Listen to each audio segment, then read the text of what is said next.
Nyaritakeun sifat bareng urang mah hese sebab ieu mah lain kudu dibicarakeun tapi ieu mah kudu dirasakeun. Okos urang boga kabogoh eta kabogoh nempel di hate urang. Jadi aya bae tadi hate teu daek poho-poho kacipta ku urang biwirna irung hunung sagalana aya di jero hate. Okos kuari resep kana cingcin eta cingcin ka bawa salat. Aduh luar biasa. Mun teu batal mah bari salat ge ngagosokan cingcin.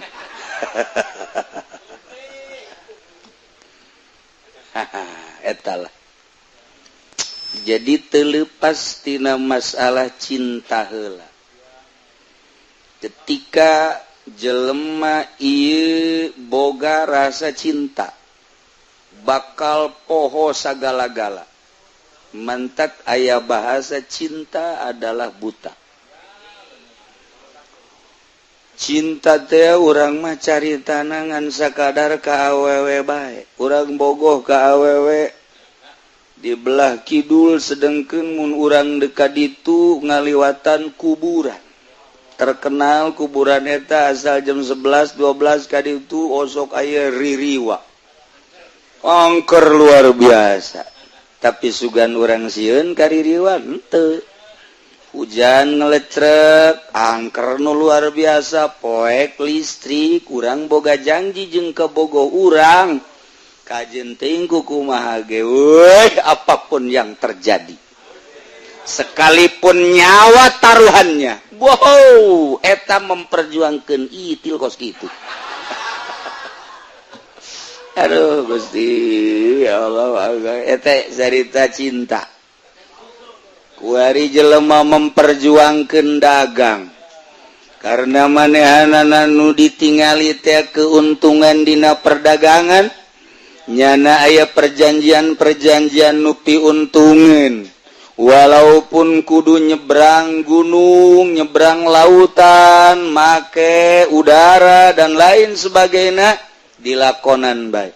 Teu saeutik nu kudu transaksi di Singapura, tesaitik nu kudu transaksi di Amerika, tesaitik nu kudu transaksi di Belanda. Demi keuntungan. Pokona mah wajeun teuing kadengikeun layan ngubrus malulu. Tetep bae kumaha engke wae. Cinta dunia seperti kitu. Jelema cinta jabatan hayang jadi bupati. Nu tilok silaturahim didatangan ku nyana lolondokan ka dieu kudu make pakaian ieu, ka dieu kudu make pakaian ieu. Terus bae ternyata tina nyana lolondokan jadi bunglon beneran. Iyalah akibat cinta, perlu dibere, perlu disanjung. Terus ieu sebuah cinta. Lamun urang geus cinta ka Gusti Allah, kajian kumaha ge dibelaan bae. Urang resep jasa berjamaah kebeneran poek listrik di samping eta hujan raja ngaririncik lantaran urang geus kagambar ganjaran 27. Pokona tidak mau tahu berangkat bae ka masjid sekalipun tipaleset. Iyalah karena cinta Gusti Allah melalui salat berjamaah. Masya Allah, ku cinta mah beak-beak kabeh. Karena ia dididik soal urusan batin nyana geus dibere ala kadar celah-celah karasa kunyana tenang mah. Padahal tenang mah lain pinis. Padahal karomah mah lain tujuan. Tujuanna mah lain tenang, lain karomah. Hiji Allah ngan awalna dibere satu ketenangan sakinah. didilah manehanana berani mentang mata batur sare nyana udang batur sebeh nyana lapar batur gagayaan nyana cumplang campling naon ieu masalahna cinta Allah geus teu maelu kajen kumaha ge dinasehatan ku sasage euy sia kunaon eedanan seuri bae hei sia kunaon atuh ieu bangona walah wahul seuri bae hei sia kunaon atuh beda ti sasari seuri bae sebab naon sebab aya satu kenikmatan nu batur teu jauheun nu hese dijabarkeunana percis kos jelema mimiti kawin jeung nu geulis dipegateun kawin deui jeung nu geulis pegateun deui kawin deui jeung nu moah pohara jasa dipegateun deui celek kawin jeung nu jore masyaallah tetep bae adem ayem kabeh ngomong sia kunaon ieu pamajikan kahiji kadua katilu kaopat ganulis dipegat-pegateun ari ieu sia mani terus bae ada satu kenikmatan. Aduh, hiji telok marah, kedua ngusapanana pohara, belakna ka aing luar biasa. Ngagairahkeunana jeung nganasehateunana. Ya, pokokna mah soal rupa mah kos kitu. Pokokna jangan dilihat rupane tapi isine widih. Ya rupane ora pira. Waduh, tapi apem me, waduh. Siapa ka apem bayaran pugu bararasi ta apem. Nah iyalah cinta. Urang lamun berbicara cinta kos gitulah. Kuari jelema mencintai cincin hudang ti peuting batur mata hajud kunaon ngagosokan cincin eta kaman lamun disoting ku urang meureunana diunggar lembur bloon jasa ngagosokan cincin tengah peuting ku goblok-goblok deui mun pake maca Quran atuh tapi tetep bae cinta cincin. Masya Allah disorot deui. Oh pohara di luhur disorot dihandap disorot padahal kitu-kitu kene boloon budak dibebenjokeun ku nu leuleumpangan dirot cincin digulak digelik digulak digilak digulak di wow cek geus aya seteran. Ya cerita cinta cinta wanita, cinta dunia, cinta cincin, cinta kendaraan, cinta jabatan, bebeakan. Kitu kene cinta Allah mesti loba nu dikorbankeun. Nah, ieu mah kan ngaji rasa. Nu bantak dididikna lalaunan ku guru thariqah teu bisa sakaligus. Anu langsung sakaligus tamat mah sugro kubra. Wah, tuh beres tah bagus. Fotokopi bae ku sia. Meuli ka ditu kemeranggen aya buku-bukuna bacaan ku sia mentem sepeleng bisa. Tapi dididik yeula dideuleu langkah-langkahna. Dideuleu kekepesanana terhadap dunia, dididik dicarekan, dididik dicarekan. Tingkatkeun ieu kieu kadeuleu mun cara langlayangan mah geus bisa dipaenkeun. Kuno main kenana lantaran ilang layangan berat ka buntut teu daek naik kurang buntut dibuntutan berat sabelah ngigir bae berat kabelah dia ngigir bae diopenan talang layangan teh buntutan abeh naik buntutan oh ieu teh miring bae belah dia kurang diraut deui supaya ngeunah henteng payankeun ka dieu nurut ya guru terhadap murid seperti gitu. Itulah dididik ieu teh supaya boga rasa bahwanyana dideuleukeun ku Allah, bahwanyana didengikeun ku Allah, bahwanyana teh dikanyahokeun ku Allah, tak kena boga rasa eta tah. Pan urang ge ngaji mah geus nyaho, malah didengung-dengungkeun disapaikar wujud kidambako mukhalafatun lil hawadisi.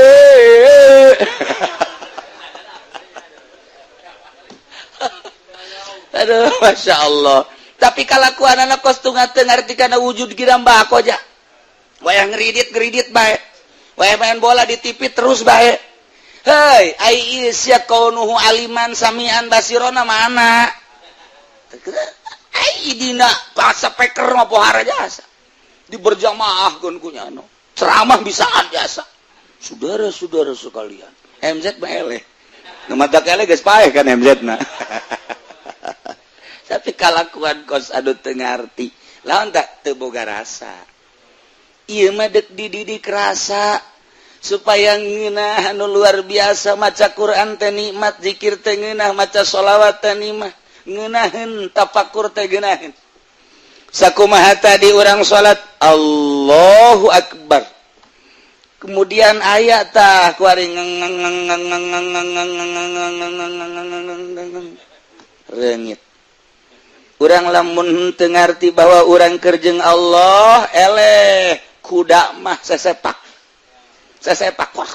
war cakna mah teu batal tapi kulantaran urang ngaji tauhid aing nangtung nang Allah reungit ge hiber nang Allah ketika reungit jocok ka aing nocokna eta menang Allah geus bae nafsu aing teh embungeun digegel reungit ngan aing keur dicoba ku Gusti Allah baik-baik besi aya reungit meureunnanan ieu reungit teu boga parab di mamana meureun parabnyana teh kudu di aing nangatur Allah meureunnanan nyana supaya sebeuheun di aing nyanggakeun sadaya-daya Gusti abdi mah keur ka Gusti lain salat tungtung mah ngobrol jeung reungit eta mah jam penjabaran mata kieu mah rasa hese dijabarkeunana ketika orang salat Allahu Akbar panas cik watek urang mah embung jasa hareudang teh jahayangna mah tiis ngahiliwir tapi dibere panas perangan ku urang je cak watek dea ieu mah watek ngan aing keur merangan watek deuk jeung Allah aing mah mulai roh ngomong cak roh teh sia mah hayang ngeunahan bae hayang tempat anu sejuk dahar hayang ngeunah beuteung hayang sebecak roh atuh eta mah urusanna zahir aing tirok diurusan ku sia iraha aing diurusan ku sia aing teh hayang maca Quran aing teh hayang nyaho ka harti Quran aing teh hayang nyaho kana rahasia Quran ku sia teu pernah diparaban aing nu diparaban teh zahir mah lulu ribut roh jeung awak kitulah thariqah ketika terus urang ngadidik roh bakal ngomong ke awak ketika awak urang lapar dahar cak roh tuh sia deui bae dahar ketika hees tuh cak roh sia deui bae hees aing mah can diparaban-paraban ketika dur zohor urang hees tuh bagian aing mah hees deui bae cak roh iraha sia atuh mere dahar ka aing goblok tolol cak roh ge nyarekan ka awak urang nyarekan ke awak urang ketika urang ngaji babarengan reup hees cak roh teh tolol sia deui bae ira deuk beresna tuh geus pugutun tuh sia molor keur ngaji ge hees bae ai deuk ira di parabanana tuh ketika urang maca Quran kakarak menang sayat 2 ayat aju bae sadaqallahul azim goblok cak roh tolol sia deui bae asal kajen kukumah ge coba ta sadaqallah naon ge bener bae ngopi tuh kan cak roh teh ya terus sia deui bae ai irah di parabanana roh marah antep cak roh ke di akhirat sia nya dibeulem sia bagai geus dibeulem panjeung aing-aingna cak roh teh ya wayahna atuh ieu lah thariqah dibulak dibalik ngeuweuhkeun watek tobeat urang dika Allahkeun supaya leres sakumaha halang layangan dipaenkeun ka mana belah dieuna ku guru maksudna belah dituna ku Allah ketika datang instruksi ti Allah persis ka Sayyidina Abu Bakar Siddiq radhiyallahu anhu Abu Bakar Siddiq cak Abu Jahal Abu Bakar siap percaya kitu kana lamunan Muhammad kana sihir Muhammad kitu kunaon kamari mah Muhammad masih wajar-wajar kene kuari mah Muhammad bejana mantas di Palestina tina naik ka luhur lagi ka Sidratul Muntaha ya siap percaya leuwih ti eta percaya Abu Bakar Siddiq iyalah iman anu luar biasa bandingkan jeung urang titah ulah ngridit masih ngridit lah ku guru ge teu kanyahoan ieu tolol teh coba ku guru ge teu kanyahoan ai Allah lah Allah mah gaib ieu tuh bolot dek datang ka mana ieu urang ibadah iyalah diperlukeun thariqah teh diperlukeun saat jelema teh ikhlaskeun melalui thariqah teh diperlukeun saat jelema takabur datangkeun thariqah Thariqah teh diperlukeun ketika manehna hubud dunya, datangkeun thariqah. Thariqah teh diperlukeun ketika jelema ieu kitu hubur riasah yang jadi pamimpin, datangkeun thariqah. Nu matak thariqah teh diperlukeun bagi jelema nu deuk ka Allah ketika takabur di thariqah mah ulah sok norekat sia abe ulah takabur sing bener norekat. Ketika manehana ujub cak thariqah ge ulah sia ujub bae sok geura norekat abeh ulah ujub. Sok geura maneh teh hubul dunya be datangkeun thariqah abeh thariqah teh ngabasmi tentang hubul mal hubul jah hubul riasah. Nu matak teu kaharti ieu mah norekat onto ongko dagang limbah ongko. Tojainya norekat onto ongko ngahikmat ongko. Ti dituna. Norekat ongko tapi manehana du dunia terus. Bohong berarti norekatna. Tah ieulah diperlukeun thariqah, mulai dibersihan melalui lelembutan abeh main lelembutan urang aya latifatul qalbi lelembutan qalbi latifatur ruh lelembutan ruh latifatul sir lelembutan sir latifatul kopi lelembutan kopi dan selanjutnya lamun geus rapi lelembutan lah nu main lamun lelembutan geus main mantep jasa duh asana aing bogoh kasar witi lelembutan main tah ngaranna teh cinta datang teh mah lelembutan juri gatuh ku situ mah lelembutanna ka Allah lantaran geus diberesan engke dibere firasatul mukmin awas adaku firasah seorang mukmin leuwih tajam tibatan pedang mentek sing hade ka firasatul mukmin bantak mentalah petunjuk ke ahli firasah. Nah ku ari mah ahli firasah mah ge ahli firasah. Nah mulai kuari dididik lalaunan perlu puasa perlu henteu nu penting mah eta we kurang zikir tafakur muraqabah di saat-saat anu ditentukeun ku guru kemudian atuh zikirna don khidmahna dan lain sebagainya mulai kuari rada beda ngeunaheun sih dibere ku Allah. Eta teh geus rahasia hese nyaritakeunana kok lain deui sih. Rada muringkak bulu asal zikir be muringkak bulu. Buah aya jurig henteu. Muringkak buluna lain ieu mah sabulu-bulu. Kumaha diberena bae ku Allah. Ku ari asa aya bae teh Allah di dieu teh asa bareng bae jeung Allah mulai tah. Dengan sendirina. Ulah boga kahayang bareng jeung Allah. Tapi engke ketika dibere ngarasakeun sorangan urang mah ibadah bae ulah hayang babarengan jeung Allah mun hayang bakar kahayal ai hayalan mah tuh lain rasa tah mah hayalan ngaran ibadah sesuai jeung aturanana kieu lah dibere jeung henteu urusan Allah.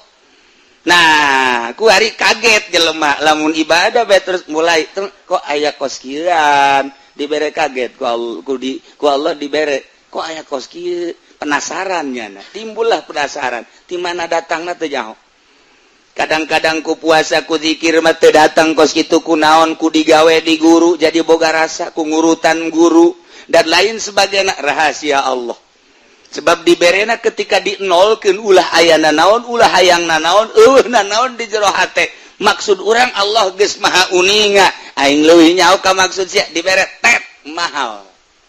Mulailah didinya berbeda jeung batur embung bakalna jeung jelema teh dibere embung bae pokokna ditanya embung bareng embung hayang sorangan bae mulai mata jelalatan let eueuh deui atawa denge aya suara makhluk anu kurang dinikmati eueuh deui atawa aya nu perlu disampeurkeun urang teh lantaran muasyarat teu bisa ngajaga eta eueuh deui tidinya lah deuk didatangkeun deui hesena luar biasa lantaran ti mana datangna jeung kumaha eta mah lain pakasaban urang ja urang mah ngan sakadar ibadah doang dibere eta mah hese diusahakeun kurang hayang eta deui Gusti teu bisa tah urusan Gusti abdi keur harita dibere teh keur kumaha karah teu bisa bae ka jeung kumaha ge mulai dari di nol ke linu eta teh ka mana kau ngeunaheun amat nikmat amat hese mungkin seminggu mungkin sebulan mungkin setahun eta mah kumaha Allah bae ngan urang pernah dibere rasa penasaran hayang kadinya be ulah waka ka Allah hayang ka eta be terasa eta engke satu saat ketika urang keur nol dibere mungkin rada kebelan tinu kamari terus tak eta teh embung ngadengikeun suara embung bareng jeung hayang ngonci maneh ulah kaget lamun jelema ngonci maneh di jero kamar eta teh keur ngahayal hayang apansa nah iya rasana kuari langsung ibadah terus kamari aya ahlul parki palmaiyah inda ahlil parki al ilmu wal ihatah wa inda ahlil jami azzat was sifat lantaran sifat moal pisah jeung mausufna ilmu moal pisah jeung alimna sebab alim teh manit tasopa bil ilmi zaid teh alim kasipatan ku ilmu zaid teh manit tasopa bil ilmi moal pisah ilmu ti zaid sebab ilmu mah sifat zaid adalah joharna atawa zatna zat zaid kasipatan ku ilmu ilmuna moal pisah di ki zaid ketika jaritakeun zaid kiai ilmuna geus aya di jero eta jamual aya ilmu misah sorangan ti zaid moal bisa sebab ilmu mah sifat arod ngaranna geus arod mah la tufariku moal pisah sifat tina mausufna nah iyalah ketika seseorang keterapan kurasa ilmu Allah nyorot apan eta ilmu Allah teh meureun moal pisah jeung Allahna kuari urang boga rasa kadeuleu kanyahoan ku Allah aing ye cek Allah sia di gunung aing aya sia di leuweung aing aya sia di laut aing aya sia di kota aing aya sia di luhur gunung aing nyaho sia di leuweung aing nyaho sia di laut aing nyaho sia di kota aing nyaho sia di lembur aing nyaho peuting aing nyaho beurang aing nyaho di nu loba jelema aing nyaho di nu sorangan aing nyaho berarti urang kanyahoan bae ku Allah ilmu Allah teh ngalimpudan urang. Nah, urang teh asa ngojai di ilmu Allah sedengkeun ilmu teh moal pisah tina zatna. Kuari ilmu Allah atuh moal pisah ti Allah na ja alim teh ilmu moal pisah ti alimna. Berarti atuh urang teh keur babarengan dina ilmu Allah rasa urang babarengan jeung Allah berarti. Nah, ieu keur carita dua macem indah ahlil parki urang asa ka ihatoh ku ilmu Allah. Ketika orang jadi ahlul jam'i, orang babarenganna jeung Allah melalui zat, melalui ilmu teh tadi. Nah, nu mantak dauhan Allah, ma yakunu min najwa salasah illa huwa rabi'uhum. Urang lamun keur tiluan, Allah nu kaopat da selalu bareng berarti. Selalu bareng wala khamsatin illa huwa sadisum, urang limaan Allah nu kagenepna, berarti selalu aya.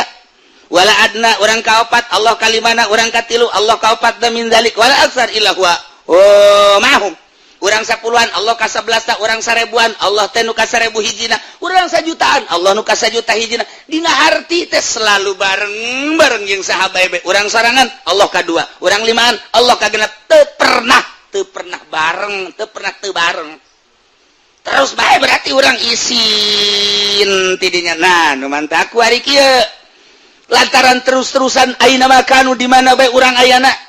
Qalal Arif Al-Wartajusi radhiyallahu anhu al-ma'iyah bil ilmi umum, sifat ma'iyah ku ilmu umum. Ketika urang boga rasa babarengan melalui ilmu umum teh mah. Tidinya teh lamun Allah teh rasa bareng bae urang teh ku ilmuna, deukeut atuh ka Allah, deuketna urang ka Allah ku ilmu, atuh teh mah khusus garana wali. Ngan wal qurbu bil ilmi umum, deukeut ku ilmu umum, wa bi zuhuri tajalli khususun.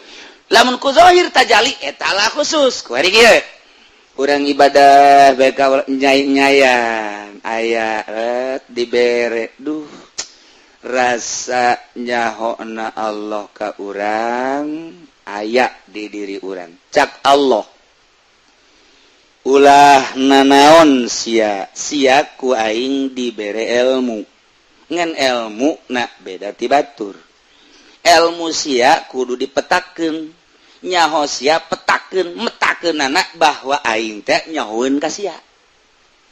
Pada teh urang boga ilmu urang teh kudu dipetakeun bahwa Allah nyahoeun ka sia ka urang. Petakeun geura ilmu. Tak ilmu sia petakeun bahwa Allah teh nyahoeun ka urang. ilmu Allah urang dibere ilmu kanyahona urang teh bahwa Allah nyahoan ka urang eta teh anu Allah atuh urang mah teu daya teu upaya teu boga naon asana puyeng cenah kieu emang sia mah puyeng bae perhatikeun urang bodoh ka Allah kuari dibere teu ilmu bahwa Allah teh nyahoeun eta ilmu urang teh dibere ku Allah Allah teh nyahoeun ka urang nang di Allah eta teh leutik du kos kitu mah umum tah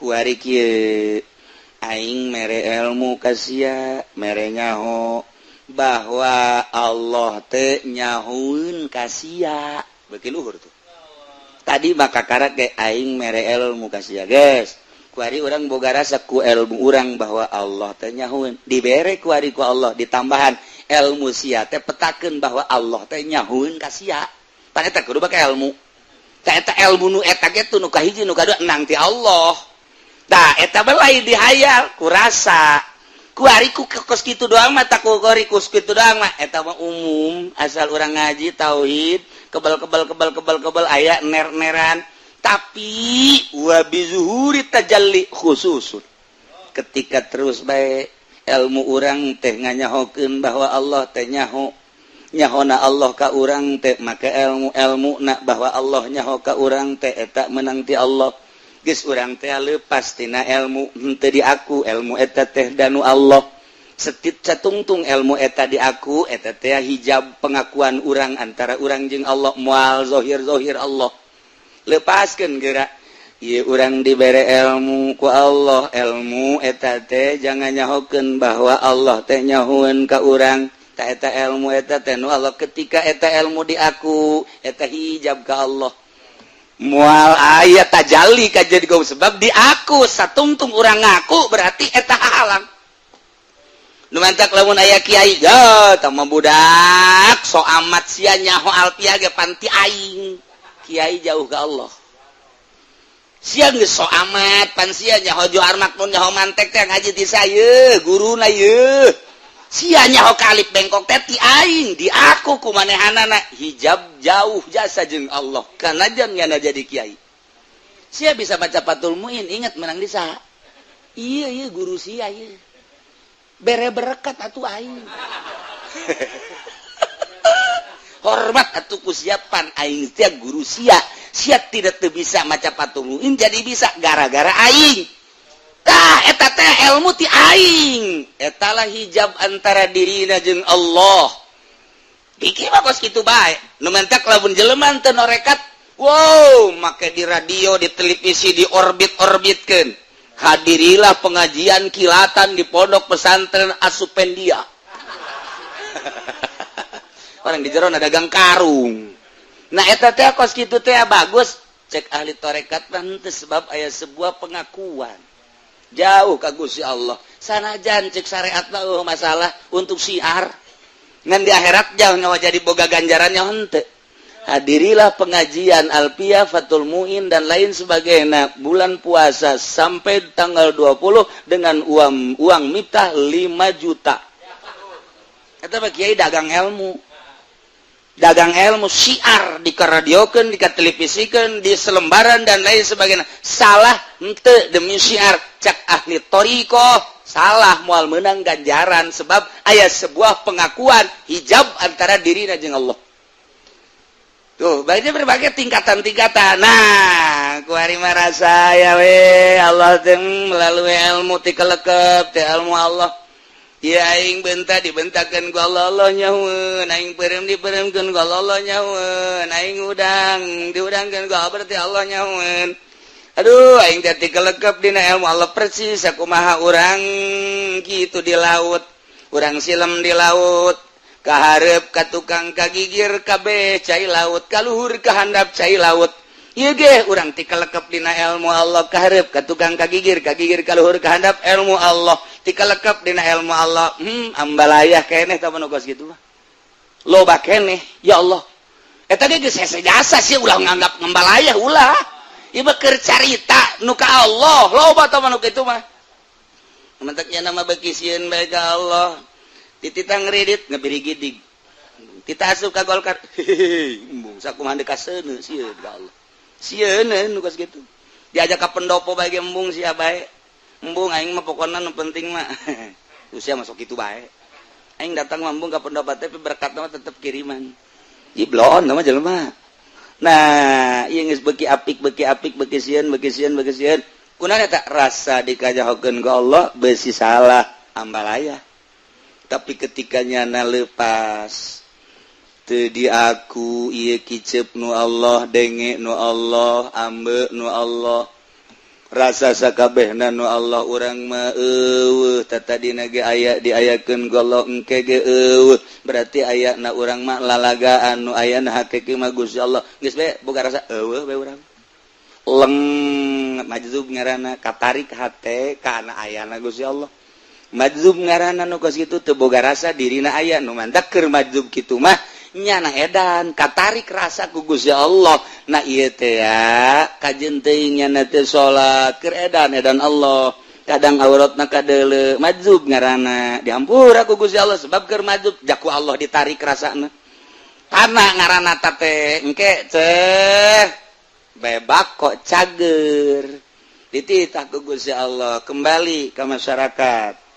Nah eta teh geus dibere ku Gusti Allah tajalli kadeleuna gunung lain gunung tapi Allah laut kadeleuna lain Allah lain laut tapi Allah tangkal lain tangkal tapi Allah tajalli eleh kabeh ku Gusti Allah sebab ieu dunya ayana lalagaan tadina eueuh kuari aya ti eueuh ka aya nu ngaayakeun Allah sanggeusna aya nung naon ngaranna utar atur Allah geus kadeuleu ombak laut diatur ku Allah nu kadeuleu lain ombak lautna tapi Allah nu ngaturna gunung luhurna ieu nangaluhurkeun Allah lain gunungna nu kadeuleu aturan Allahna ditajalikeun ku Gusti Allah geus kabeh nu kadeuleu teh ieu teh lain dunya tapi nu nyieun dunya ti eueuh ka aya ti aya ke eueuh deui berarti ieu mah lalagaan percis kos kalangkang bae